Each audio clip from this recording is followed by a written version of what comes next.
Good morning, everyone. This video is to give you some instruction on Act 4 and Act 5 of Othello. So I will be reading some quotes and referencing some quotes, and then I will explain them. So this will assist you as you continue to move through Othello, and we watch Act 5 to analyze some of the aspects going on in the play.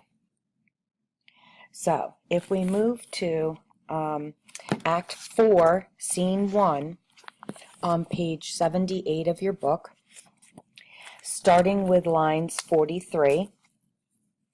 43, Iago says, with her, on her, what will you? Then Othello says, lie with her, lie with her. We say, lie on her, when they belie her, lie with her. Zounds, that's fulsome. Handkerchief, confessions, handkerchief, to confess and be hanged for his labor first, to be hanged and then to confess. I tremble at it. Nature would not invest himself in such shadowing passion without some instruction. It is not words that shakes me thus. Pish! Noses, ears, and lips is possible. Confess, handkerchief, oh devil! And then the instructions on the script says he falls down in a trance.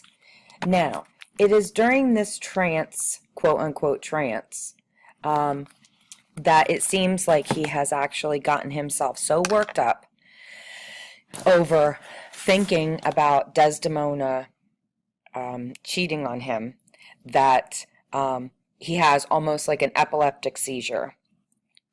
So, the question remains is, can someone who has a seizure commit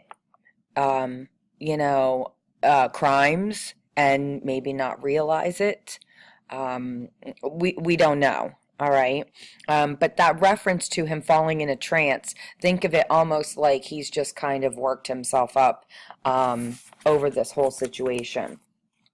It's during all of this that Othello and Iago are kind of sitting together and watching as Bianca, and this is her big scene. Remember, I told you she has a small scene, but it's very important. But her big scene where she comes in and she's talking to Cassio, and she has the handkerchief in her hand, and she's really mad about it. Now, the thing is, though, Othello cannot hear what they're saying. So he doesn't know that Cassio had found it, given it to Bianca, then Bianca's mad because it's somebody else's handkerchief. The thing is, Cassio doesn't know why he has it. He just found it in his room.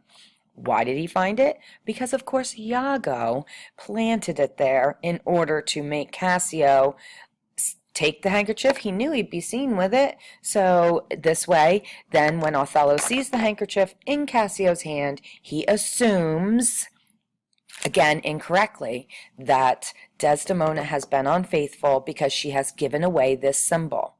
So my question to you is, we talked about the symbolism of the handkerchief in the beginning, and that it represented love, fidelity, their commitment to each other.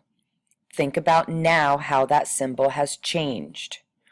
The symbol itself, the handkerchief, its representation has now changed to represent infidelity, betrayal, lies, adultery. So the symbol in the play itself does have a great meaning throughout the last 3 acts. Okay, so then if we move to page 93, this is where after Othello's gotten mad with Desdemona, he sends her off to go to bed, and he tells her maid, Emilia, which we know is her servant, go and take care of her or whatever. Now, in the meantime, Iago and Othello have already planned that they are going to kill Cassio and Desdemona.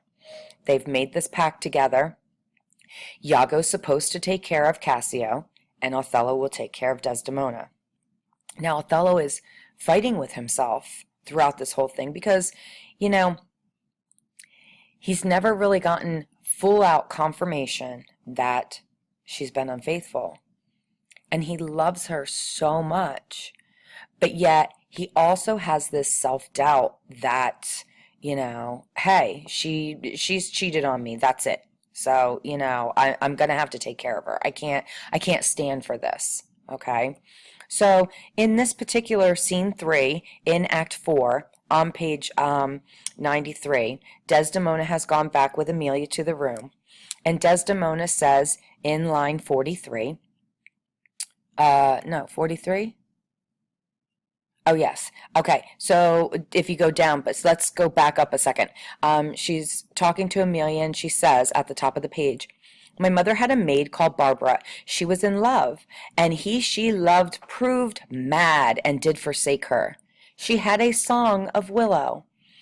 An old thing 'twas, but it expressed her fortune, and she died singing it. That song tonight will not go from my mind. I have much to do, but to go hang my head all at one side and sing it like poor Barbara. So then, they're still getting ready. Amelia's fetching her gown, and Desdemona sings. The poor soul sat sighing by a sycamore tree, sing all a green willow. Her hand on her bosom, her head on her knee, sing willow, willow, willow. The fresh streams ran by her and murmured her moans, sing willow, willow, willow. Her salt tears fell from her and softened the stones. Sing willow, willow, willow. So what I want to say to you now is, now that you know about the song, you've heard it, what does the song do? Think about it. Think about your literary devices. First, the song could be a symbol. What might it possibly be a symbol for? Desdemona's death. The song also is used as a foreshadowing technique to foreshadow Desdemona's death. So actually, at the beginning when she says she had a song of willow and she died singing it, and now Desdemona has actually sang it, so that then foreshadows her own death as well as stand for a symbol of her death. All right, so we've covered foreshadowing. We have covered other things. So let's go to page 94. This is really interesting. We're still in the bedroom with Amelia and Desdemona. And at the end of Act 4, the two women are together. Now remember, both women are white, okay? However, Desdemona is very young. She's very naive. She is wealthy because she's the senator's daughter, and she comes from privilege. Now on the opposite side, you have Amelia, who is older. Even in the play, when you watch it, you'll see that Desdemona is blonde, Amelia is brunette. So even that case, okay, but Amelia is older. She's not from wealth. She's a servant. She doesn't come from privilege. She comes from waiting on others. So knowing those opposites, where do you think this is going? Foil. That's right. Okay, so on page 94, their conversation together. All right. And actually, it starts the page before when Desdemona asks Amelia at the very bottom, I have heard it said so. Oh, these men. Dost thou in conscience think, tell me, Amelia, that there be women who do abuse their husbands in such gross kind? Meaning, she's saying, are there women who cheat on their husbands? Okay? And then Amelia goes, there be some such, no question at all. And then Desdemona's like, would you do such a deed for all the world? Meaning, would you cheat on Iago? And Amelia says, why, would not you? And Desdemona says, why, no, by this heavenly light. And Amelia goes, nor I neither by this heavenly light. I might do it well in the dark. So she's being sassy and, saying, absolutely, I would cheat on him. And then Desdemona says, well, why would you? And this is when Amelia says, the world is a huge thing. It is a great price for a final vice. And then Desdemona goes, I don't think you really would do that. And Amelia goes, yeah, I think I would. And then I'd undo it after I'd done it. I wouldn't do it for things such as a joint ring, nor for measures of lawn, nor for gowns, petticoats, nor caps, nor any petty exhibition. So she wouldn't do it for material items. But for the whole world, why? Who would not make her husband a cuckold to make him a monarch? And then she says, whether it's wrong or not, I would cheat on my husband. I would commit adultery if it meant I can make him a king. So Amelia right there is like very worldly, knows about all these things. She's even saying she would cheat on her husband if it would make him the one who was the most powerful. And then Desdemona on the other side is saying, I can't believe it. I don't think you would. She's like super naive. She's saying that she never would. So what does this show about the two women? If you said foil, you are absolutely correct.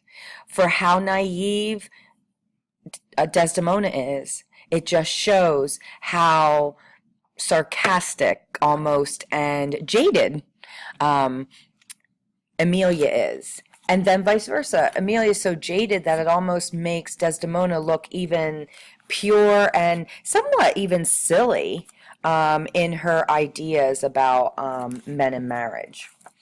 Okay, I'm going to stop this recording since we're at 12 minutes, and then I'm going to make a second recording for Act 5 so you can watch them in two separate things.